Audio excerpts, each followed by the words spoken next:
Bismillahirrahmanirrahim.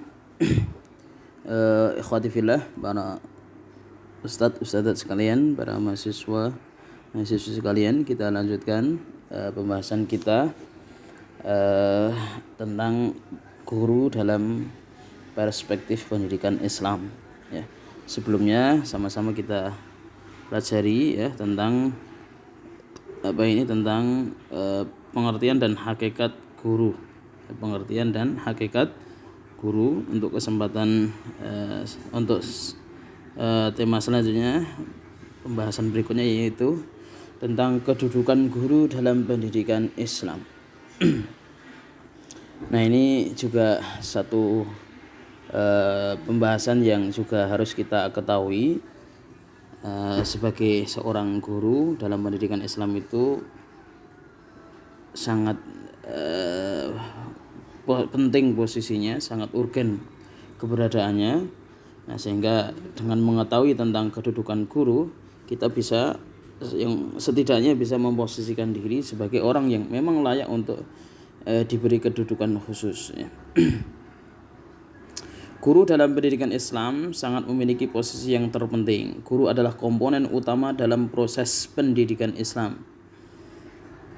Bahkan keberhasilan dari suatu tujuan pendidikan itu tidak lepas dari keberadaan seorang guru. Karena demikian ya, Islam sangat memberikan apresiasi yang tinggi. Islam sangat memberikan penghargaan yang cukup tinggi, sangat tinggi terhadap para guru atau muallimul ilm. Seperti yang ayat yang sudah sering kita kenal, yarfa'illahu alladhina amanu minkum walladhina utul ilma darajat. Nah, wajhu dilalahnya adalah bahwa guru itu adalah alladhina utul ilm. Karena seorang guru harus lahu ilm ya, bekalnya adalah ilmu. Nah, orang yang memiliki ilmu itu dalam Islam ya sangat dihargai. Di antara penghargaan dalam Islam ya, derajatnya akan Allah angkat bisa babi ilmihi, dengan sebab ilmunya. Karena orang yang berilmu dialah seorang guru, maka berarti bahasa lainnya Allah juga akan mengangkat derajat seorang guru, sebagaimana dalam Quran surat yang sudah masyhur ini ya, Quran surat Al-Mujadah ayat yang ke-11.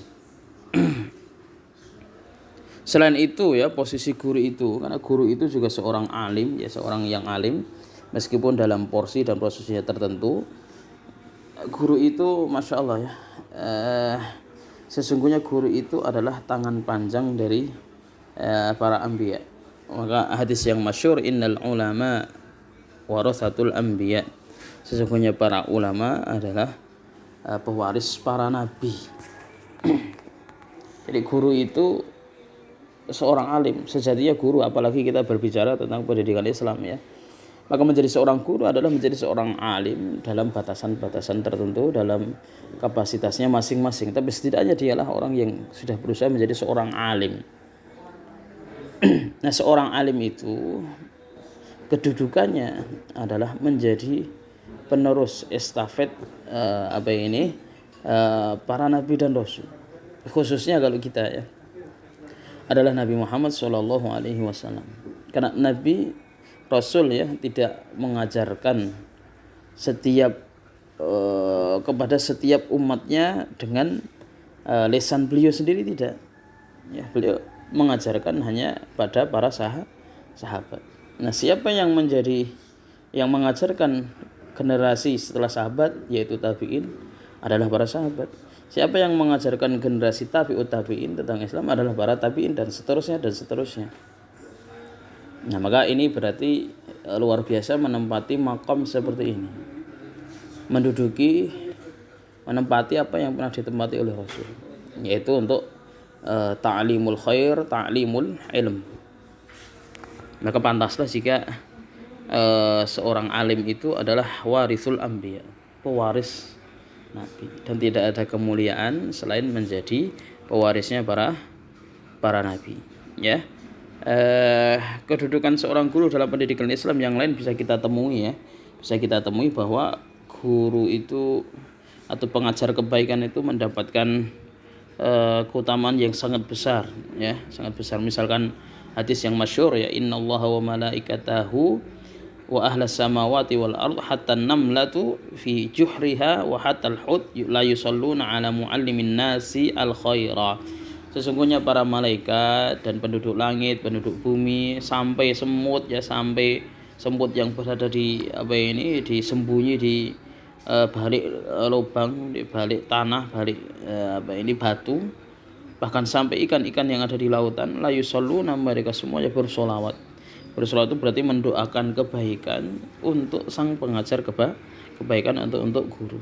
Nah, sedemikian dahsyatnya peran guru itu, keberadaan guru, sehingga di antara kedudukan guru yang tadi kita sampaikan adalah Islam memberikan apresiasi yang tinggi terhadap guru.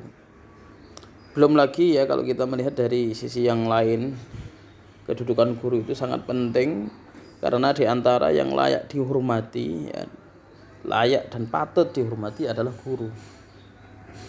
Setelah orang tua adalah guru. Bisa kita baca misalkan, ya, adab-adab thalabatul ilm, adab-adab thalabul ilm, adab-adab belajar gitu.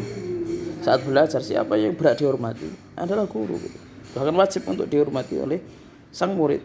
Ini menunjukkan bahwa guru itu bukan luar biasa, bahkan masya Allah, ya, ulama terdahulu luar biasa dalam menjaga adabnya kepada gurunya. Imam Syafi'i misalkan, ya, tidak pernah beliau sangat hati-hati kita buka lembaran kertasnya ketika sedang berada di majelis adabanil muallim, ya, sebagai adab untuk gurunya, ya. Bahkan ada yang sampai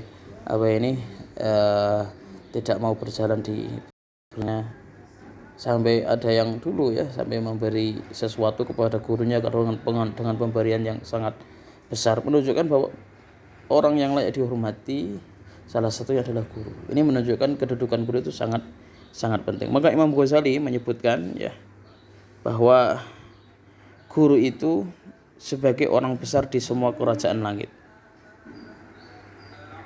seperti matahari yang menerangi alam, seperti minyak wangi yang mengharumi orang lain. Ya, begitulah kurang lebih, ya, perkataan Imam Ghazali tentang kedudukan seorang guru. Nah, kemudian pertanyaan kami, ya, untuk poin ini, untuk setiap sub nanti ada pertanyaan itu sebagai mid semester, ya. Pertanyaannya adalah coba sekarang para mahasiswa-mahasiswi menyimpulkan. Tadi pertanyaan yang keempat, ya, untuk materi sebelumnya tentang hakikat guru ada 3 pertanyaan. Sekarang pertanyaan yang keempat. Sekarang buat poin-poin tentang kedudukan guru dalam pendidikan Islam, menyimpulkan dari yang tadi kita sampaikan. Poin, ya, bentuknya poin, jadi bukan bentuknya narasi poin. 1 kedudukannya apa, 2 apa, 3 apa, dan seterusnya sesuai dengan kemampuan antum masing-masing. Ya, ini sebagai bahan mid semester.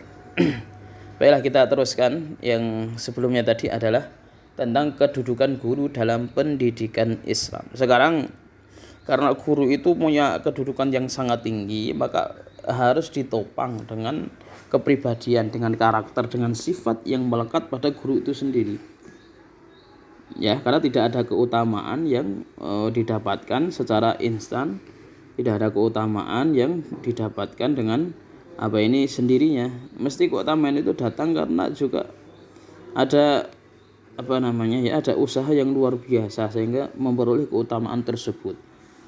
Misalkan tadi berbicara tentang keutamaan guru, kedudukan guru yang sedemikian besar, maka ini sesungguhnya bahasa lainnya menuntut supaya guru itu memposisikan diri, maka dia harus menghiasi diri dengan karakter, dengan sifat-sifat yang baik, alladzi yaliku bihi, yani yaliku bi manzilatihi, yaliku bi amalihi, yaliku bi mihnatihi, ya, yang cocok dengan kedudukannya. Jadi menghiasi diri dengan sifat-sifat yang sesuai, ya, dengan dengan pekerjaannya, dengan profesinya sebagai seorang guru. Nah, berbicara tentang karakter dan sifat yang harus dimiliki oleh seorang guru, ya, ini tentu sangat banyak pendapat. Artinya para ilmuwan, ya, para ahli pendidikan itu banyak mengemukakan tentang hal ini.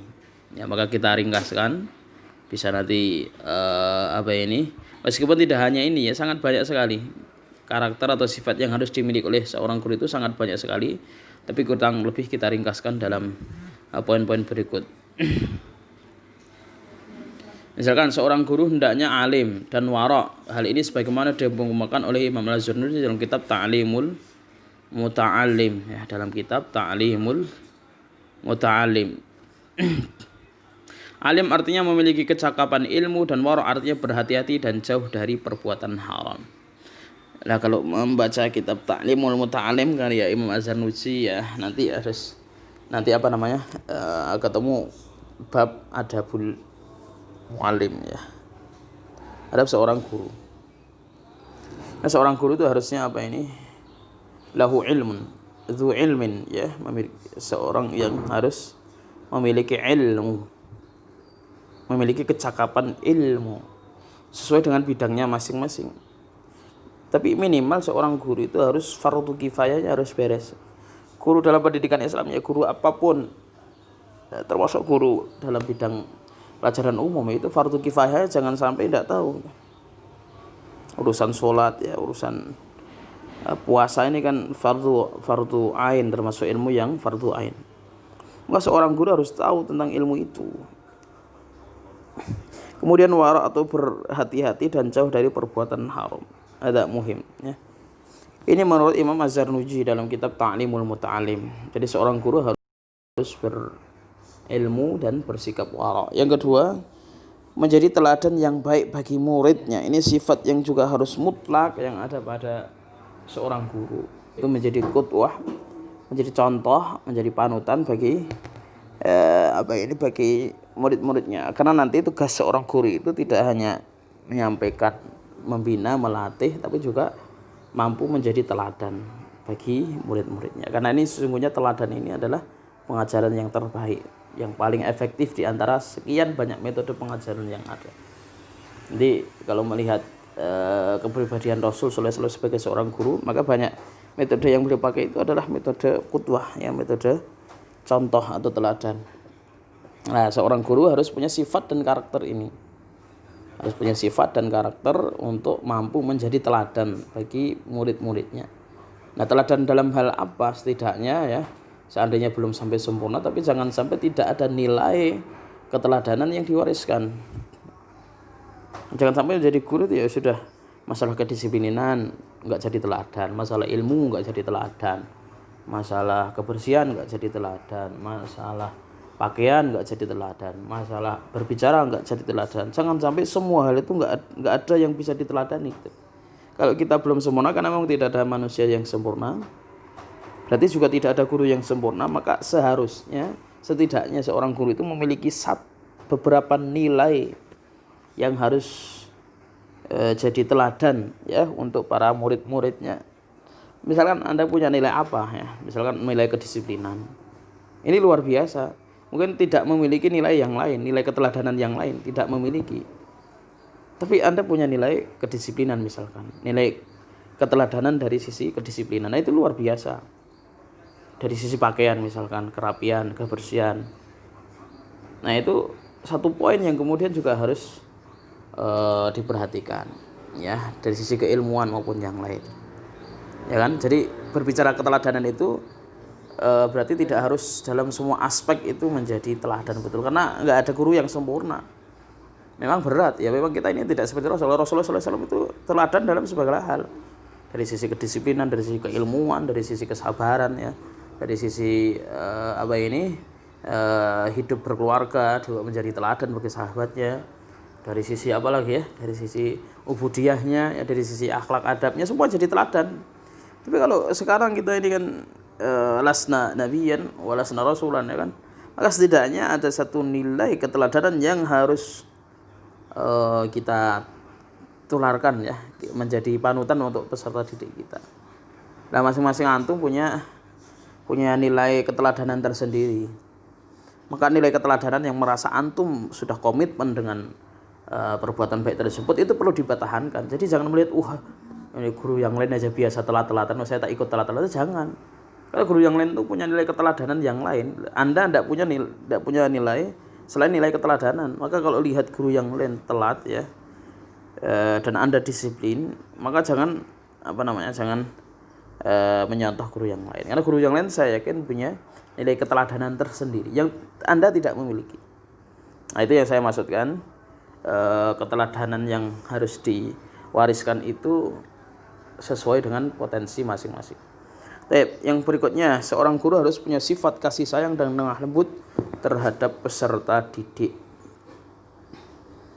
Ya, nanti kalau berbicara kepribadian Rasulullah SAW sebagai seorang guru, maka akan ketemu ayat di akhir surat At-Taubah ya, bil mu'minina raufur laqad ja'akum rasulun min anfusikum azizun 'alaihi ma 'anittum harisun 'alaikum bil mu'minina raufur rahim. Ya, bil mu'minina raufur rahim. Intinya itu ayat tentang kepribadian Rasul sebagai seorang muallim, sebagai seorang guru. Nah, intinya seorang guru itu harus punya sifat kasih sayang dan lemah lembut kepada peserta didik. Apakah berarti guru itu harus yang wataknya lembut ya, tidak ada kasar-kasar? Enggak demikian. Ada kalanya seorang guru harus tegas, dan ada kalanya ya seorang guru itu harus lemah lembut. Dan sifat seperti ini memang kesempurnaannya terletak pada diri Rasulullah SAW. Yang keempat, rendah hati dan sederhana. Jadi seorang guru itu ya orang kok glamor, hidupnya glamor ya, dalam segala hal tidak ya. Sederhana itu bukan berarti menampakkan kemiskinan, itu tidak ya. Sederhana itu ya intinya memiliki apa yang memang dibutuhkan. Jadi tidak guru malah pamer kekayaan di depan murid-muridnya, itu tidak ya. Sederhana tentu bukan berarti memakai segala sesuatu yang kualitas rendah, itu tidak ya, tapi maksudnya sederhana itu tidak berlebih-lebihan dari yang dibutuhkan ya, karena masing-masing guru kebutuhannya kan beda kan. Ada guru yang kebutuhannya mungkin kalau motor harus apa, merek apa gitu, ada yang harus pakai mobil ya. Apakah orang yang pakai mobil itu enggak sederhana? Ya enggak juga. Apakah pakai motor yang jelek itu berarti sederhana? Enggak juga, belum tentu gitu. Karena memang kebutuhannya demikian. Kebutuhannya ya orang tertentu kebutuhannya mobil, berarti yang pakai mobil itu bukan berarti tidak sederhana. Yang berikutnya, adil dan konsekuensi sesuai dengan perbuatan. Adil ini juga penting. Dan berikutnya, bersikap tawadhu atau rendah hati. Ini semuanya ada referensinya masing-masing ya. Para mahasiswa masih bisa melihat referensinya. Menurut Atiyah Al-Abrasi, ini sudah kita sampaikan ya, Atiyah Al-Abrasi itu tokoh pendidikan dari Mesir. Kalau berbicara pendidikan nanti tokoh-tokohnya itu siapa saja? Ini tokoh kontemporer ya, dari Mesir. Seorang guru itu sebenarnya harus zuhud ya, harus suci lahir maupun batinnya, harus ikhlas dalam beramal, harus bijaksana, harus berwibawa, memiliki rasa cinta dan kasih sayang kepada murid, mampu memahami karakter murid, menguasai materi ajar dan berusaha mengembangkannya. Ini menurut Atiyah Al-Abrasi seorang tentang sifat yang harus dimiliki oleh seorang guru. Nah, nanti kurang lebih ya dalam beberapa literatur itu sifat dan karakter itu kurang lebih sama. Itu intinya tentang akhlak dan karakter yang harus dimiliki oleh seorang guru. Misalkan kalau kita baca kitabnya, bukunya Ustadz Dr. Adian Husaini ya, tentang pendidikan Islam, mewujudkan generasi gemilang menuju negara adidaya 2045. Di antara suku pembahasan adalah menjadi guru beradab ya. Beliau menyebutkan di antara poin-poin yang atau karakter sifat yang harus dimiliki oleh seorang guru ya. Beliau mengutip dari kitabnya Tadhkiratus Sami' wal Mutakallim fi Adabil Ilmi wal Muta'allim, ya, milik Ibnu Jamaah ya. Ibnu Jamaah ini masyhur, kitab ini dipakai di pondoknya, beberapa pondok. Itu juga sesungguhnya hampir sama. Poinnya hampir sama.